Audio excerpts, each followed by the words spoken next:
ఓం శ్రీ గురుభ్యో నమ.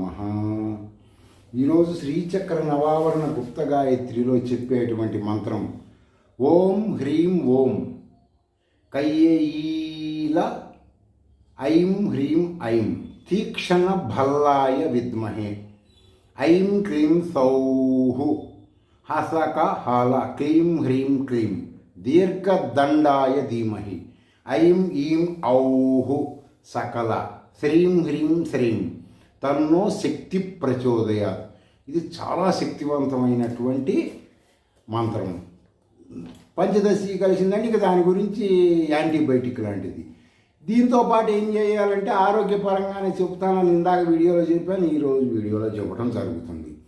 మానవ శరీరానికి 13 రకములైన మెటల్స్ ఎప్పుడూ అవసరం. అవి తగ్గినా పెరిగినా నెగిటివ్ ఆలోచనలు రావటం, డిప్రెషన్ రావటం, అనారోగ్యాలు వస్తుంటాయి.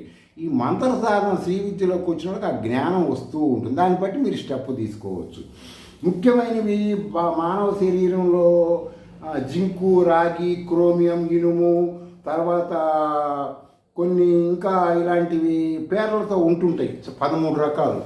ఈ మాంగనీసు బాగా ముఖ్యమైనది. ఇందాక కూడా మీకు ఎండు ఖర్జూరాను, ఎండు ద్రాక్షలో కూడా మాంగనీసు ఉంటుంది. ఈ మాంగనీసు అనేది అంటే అన్నిట్లో ఉంటుంటే మాంగనీసు గురించి నేను మీకు తెలియజేయడం జరుగుతుంది. అన్నిట్లో అన్నీ ఒకదాని మించిన ఒకటి. ఇవి మీకు వీటి గురించి మీ శరీరంలో ఇవి తక్కువైనవి అనుకోండి, సపోజు ఐరన్ తక్కువైంది అనుకోండి, ఐరన్ బిళ్ళలు వేసుకుంటారు మీరు. బిళ్ళలు వేసుకున్నప్పుడు రక్తంలో ఐరన్ కలవదు.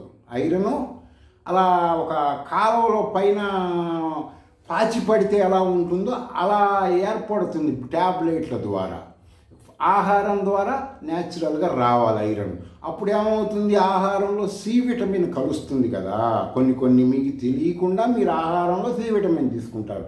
సి విటమిన్ కలిసినప్పుడు ఏమవుతుంది, ఈ ఐరన్ని నీళ్లు పోస్తే పైన పాచి ఎలా పోతుందో అప్పుడు రక్తంలో మొత్తం ఐరన్ కలుస్తుంది. కలిసి ఆ విధంగా వీలైనంత వరకు మీరు మెడిసిన్స్ మానేసి శాస్త్రీయమైన ఆహారం ద్వారా మీ బాడీలోకి మెటల్స్ తెచ్చుకోండి. అప్పుడు చాలా చాలా బెనిఫిట్స్ ఉంటాయి అన్నమాట. బాగా ఐరన్ తక్కువైన వాళ్ళు బెళ్ళలు వేసుకునే బదులు ఏం చేయాలి, ఇనప అట్ల కాడ తీసుకోవాలి. బాగా శుభ్రంగా చింతపండుతో తోమి నీళ్లు బాగా పొయ్యి మీద వచ్చేసి నీళ్లు మరగబెడతాం కదా గిన్నె, ఆ గిన్నె తీసేసి ఈ అట్లకాడిని బాగా కాల్చాలి ఎర్రగా. అలా నీళ్ళలో ముంచాలి. అలా 7 సార్లు ముంచితే నీళ్ళలో ఒక ఐరన్ వస్తుంది. ఆ నీళ్లు తాగారు అనుకో బాడీలో ఐరన్ వస్తుంది. ఇవన్నీ రూపాయి